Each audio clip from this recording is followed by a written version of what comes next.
जुल्फकार अली भुट्टो को गिरफ्तार किया गया और उन्हें फांसी चढ़ा दिया गया और जब उनकी बेटी उनसे मिलने गई तो इजाजत ना मिली। बेनजीर भुट्टो की यही ख्वाहिश थी कि मैं आखिरी दफा अपने बाप को गले लगा सकूं, लेकिन ये इजाजत ना मिल सकी। सिर्फ इतनी इजाजत मिली कि सलाखों के एक तरफ बेनजीर भुट्टो और दूसरी तरफ जुल्फकार अली भुट्टो और दरमियान में एक दूसरे के हाथ पर हाथ रखकर सिर्फ इतनी इजाजत मिली। कहा जाता है कि जुल्फकार अली भुट्टो और बेनजीर भुट्टो के साथ ऐसा हो सकता है तो इमरान खान साहब किस खेत की मूली है।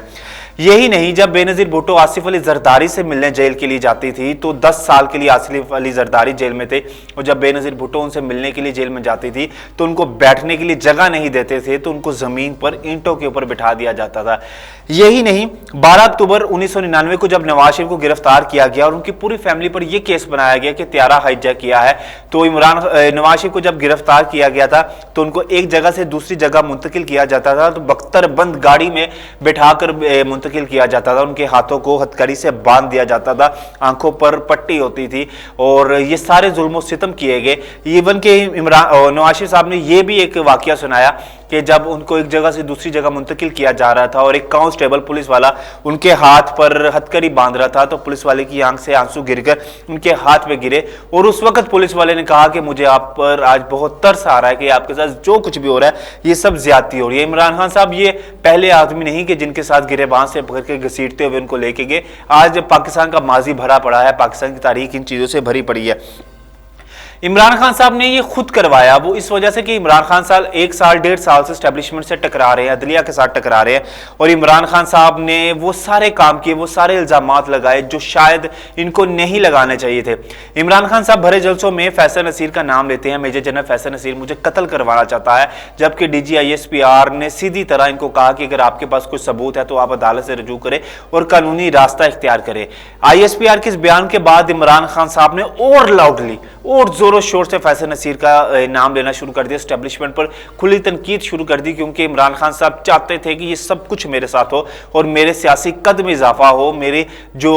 फैन फॉलोइंग है उसमें मजीद इजाफा हो, लोग मेरे लिए बाहर निकले और वही हुआ। इमरान खान साहब जो चाहते थे कि अवाम निकले फौजियों पर हमला करे, वही हुआ। GHQ पर हमला हुआ, लाहौर का कमांडर हाउस को इन्होंने नजर आतिश कर दिया, रावलपिंडी GHQ पर हमला किया, पेशावर में हमला किया और जितने भी शहर है वहां पे फौजियों को निशाना बनाया गया और फौजी जहां पर गुजर रहे थे उनको बुरा भला कहा गया। न जाने क्यों कहा गया, फौजियों के खिलाफ इतना क्यों इन्होंने बगावत पैदा की है और इतना जो जहर इमरान खान साहब ने अपने कारकुनों का ब्रेन वॉश करके फौजियों के खिलाफ डाला है, वो चीजें बर्दाश्त नहीं की जा सकती और उसका इनको जरूर जवाब देना पड़ेगा। कल सरकारी इमलाक को नुकसान पहुंचाया गया,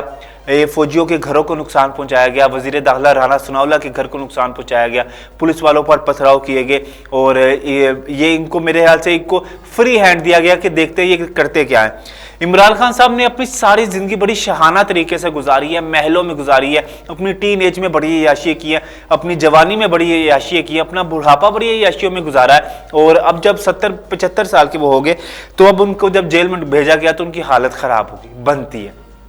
शदीद बुखार भी हुआ उनको और फिर बाद में उनका मेडिकल बोर्ड हुआ, उनका मेडिकल टेस्ट हुआ, उसके बाद एक और टीम तश्कील दी गई, उनके सारे तमाम मेडिकल टेस्ट किए गए, उनको जाहिर सी बात है मेडिसिन दी होगी, इंजेक्शन लगाया होगा कि आप ठीक हो जाओ।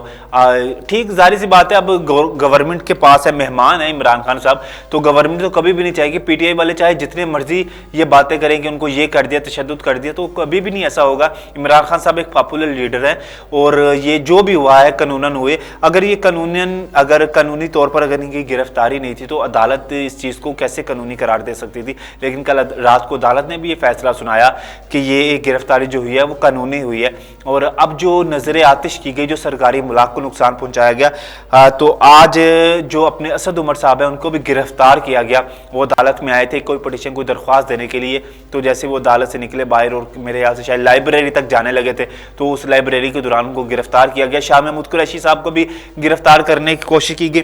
कोई PTI रहनुमा नजर नहीं आ रहा कि कल जिस तरह से कारकुन बाहर निकले हैं और नुकसान पहुंचाया गया, किसी ने नहीं रोका। परवेज इलाही साहब सदर हैं PTI के, नहीं कोई हदायत जारी की गई कि आप किस तरह से सरकारी इमलाक को नुकसान पहुंचा सकते हैं। फवाद चौधरी साहब कोई अता पता नहीं, शिकागो गए हुए हैं वो, अपने शहबाज गिल साहब रंधा फेरने वाले, वो शिकागो से न्यूयॉर्क जाएंगे तो उनका कोई अता पता नहीं। मुराद सईद साहब का एक ऑडियो पैगाम आया। इससे पहले भी माजी में बहुत कुछ ऐसा हुआ कि किस तरह से ये मरियम नवाज को उनके बाप के सामने गिरफ्तार किया गया और किस तरह से ख्वाजा आसिफ को गिरफ्तार किया गया, हनीफ अब्बासी को गिरफ्तार किया गया, डाइस से छलांगे लगा के उनको गिरफ्तार किया गया, ANF और रेंजर्स सारे एहलकार थे। और जब मरियम नवाज को गिरफ्तार किया गया तब भी रेंजर्स की भारी नफरी वहाँ पे मौजूद थी। लेकिन ये कि इमरान खान साहब पहले ही आदमी नहीं है कि इमरान खान साहब को इस तरह से घसीट कर गिरफ्तार किया गया। अलबत्ता यह है कि इमरान खान साहब ने शायद ये तवक्को नहीं किया था कि क्योंकि इमरान खान साहब below the belt out of the way जाके इन चीज़ों को डील कर रहे थे कि इमरान खान साहब को नहीं पता था कि इतने भयानक इसके जो असरात निकल सकते हैं और जो